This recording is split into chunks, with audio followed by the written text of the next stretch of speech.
Good afternoon. My name is Ross Jackson. I'm a policy analyst at Right on Crime at the Texas Public Policy Foundation. Thank you, Chair Moody, Vice Chair Cook, committee members for inviting me to testify here today on evaluating the Texas Penal Code's definition of duress as an affirmative defense. In 2023, the National Human Trafficking Hotline estimated that there were 1,723 identified victims of human trafficking in Texas. The majority of these cases were victims of sex trafficking as opposed to labor trafficking.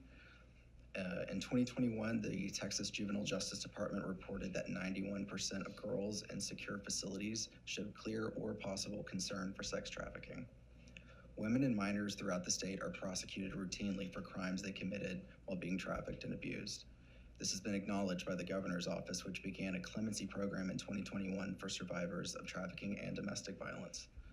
While the clemency project has been a valuable tool, broadening the existing definition of duress could prevent unjust prosecutions on the front end, which would limit stigmatization, avoid the waste of legal resources, and mitigate some of the potential negative impacts on a victim's recovery and rehabilitation.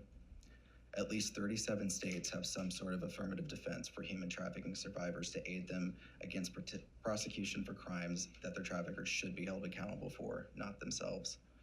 Texas's current definition of duress under Section 8 allows victims to raise the defense only if there was a threat of imminent death or serious bodily injury that would render a person of reasonable firmness incapable of resisting the pressure. This statute, as written, severely restricts the ability of a defendant to use the defense of duress because the defendant must demonstrate being actively threatened during the commission of the crime. This could prevent the court from hearing relevant histories of abuse, which may explain the context of the criminal acts committed by the defendant. Most of our neighbors, including Oklahoma, Arkansas, and Louisiana, have statutory affirmative defenses for human trafficking victims.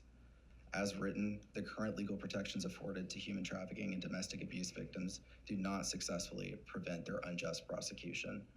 The statute should be amended to include a person in the situation of the defendant standard rather than the current standard that requires a person of reasonable firmness. This could bring dignity back to survivors, acknowledge complex histories of abuse, prevent improper prosecution, and provide an avenue to rehabilitation and recovery for victims. That concludes my testimony today.